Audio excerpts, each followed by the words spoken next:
maybe we'll start off with, is there any trends that you think that or key learnings from 2022 that we should really take into account as we go into the new year relative to IT cybersecurity? Lonnie, I'll let you give your insight there, and we'll. Yeah, absolutely. So one of the big things is, as always, is please enable multi-factor authentication. So, as we looked back across all of the incident response engagements for what we consider a high severity incident, so not your basic run-of-the-mill stuff, commodity malware landing on an endpoint doesn't go anywhere further, you isolate it, get rid of it, whatever. The actual high severity breaches that we've dealt with in our managed detection response service and in conjunction with our incident response team at Rapid7, really, I think about 40%, it's about 38% of the incidents that we dealt with over the course of 2022 resulted from a root cause of not having multi-factor authentication enabled on public-facing services. So, whether it's your cloud services, SaaS, VPN, whatever, the ultimate result of that was a high-severity breach. A threat actor getting in the environment and doing some really nefarious things to where we had to engage our actual incident response team to come in and serve as incident managers on those cases. That is absolutely top of mind. Please, it's not something that is a nice to have anymore. It really is something that you cannot overlook. And if you have exposed services, you need to be enabling two-factor or multi-factor authentication on those services.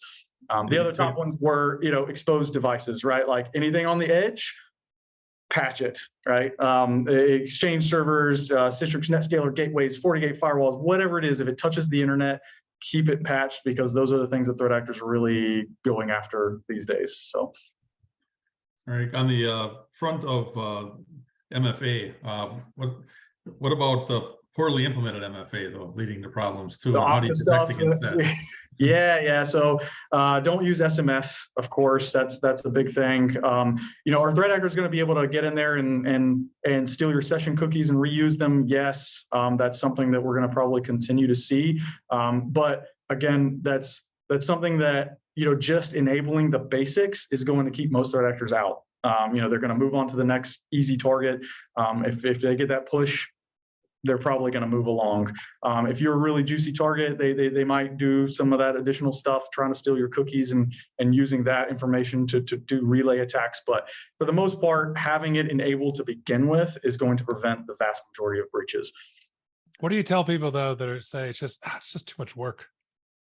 It's too hard. It's a lot of work. Yeah, okay. So it's probably going to segue into a little bit about what we want to talk to with the industry as a whole, and having managed services providers, kind of there to partner with and assist you.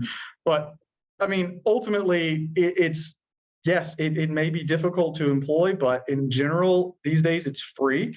A lot of services offer it for free. You just have to put the work in to do it. If you care about your business operations and wanting to stay out of the news and protect your customers, or your employees, it's not a question. You cannot just rest back and say, oh, we're not a high priority target. Nobody wants to come after us because we're a small to medium sized business and operating in the middle of nowhere in the world.